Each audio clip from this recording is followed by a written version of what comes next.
A pozitivna sportska priča ovog jutra stiže nam i iz Zvornika. Da, danas je jedan od najuspješnijih sportskih kolektiva u Srpskoj, Srpski Soko, koji je osnovan 1996. godine.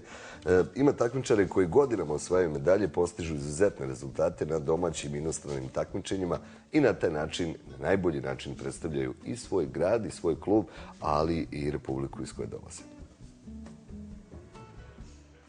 21 godinu sastavni dio najvećeg broja sportskih uspjeha Zvornika i regije birač čine uspjesi takmičara Zvorničkog judo kluba Srpski Soko. Klub okuplja 180 takmičara svih uzrasta u obje konkurencije.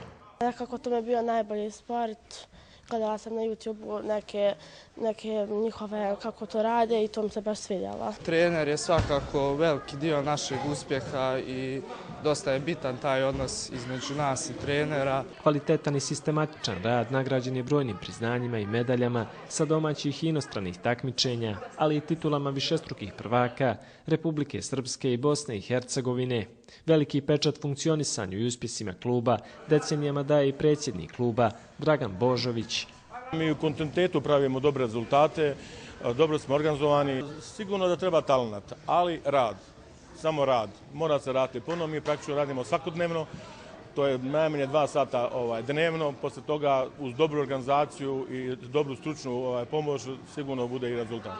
A da bi se uspjelo neophodna je i disciplina, iskrenost i istrajnost, a najbolja potvrda je član kluba Vasilije Vujičić koji je prošle godine na Evropskom prvenstvu u Finskoj osvojio bronzanu medalju i ostvario najveći uspjeh zvorničkog sporta u ovom vijeku.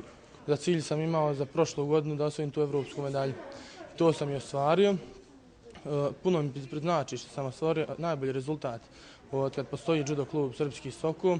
Također potrudit ću se da opravdam taj rezultat, da nastavim sa dobrim rezultatima.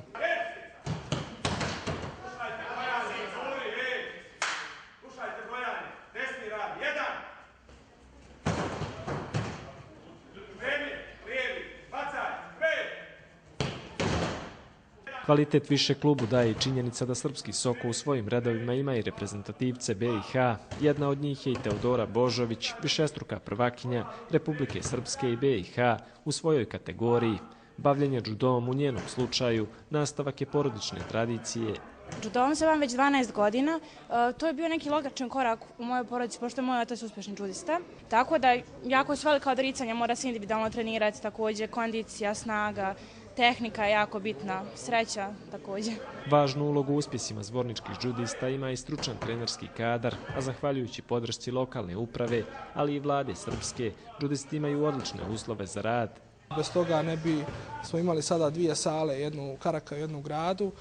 Također i dalje imamo u planu, obezbijedili smo svoj kombi prijevoz, i dalje imamo u planu znači, da ulažemo u ovaj klub, da zaista bude za primjer i drugim sportskim kolektivima, da bude na radost cijelog grada. Zvornički judisti godinama na najbolji način predstavljaju svoj grad, a to će nastaviti i u budućnosti. Cilj ove sezone su titule na državnom prvenstvu, ali i što bolji plasman na prvenstvu Balkana, koje će biti održano u Grčkoj.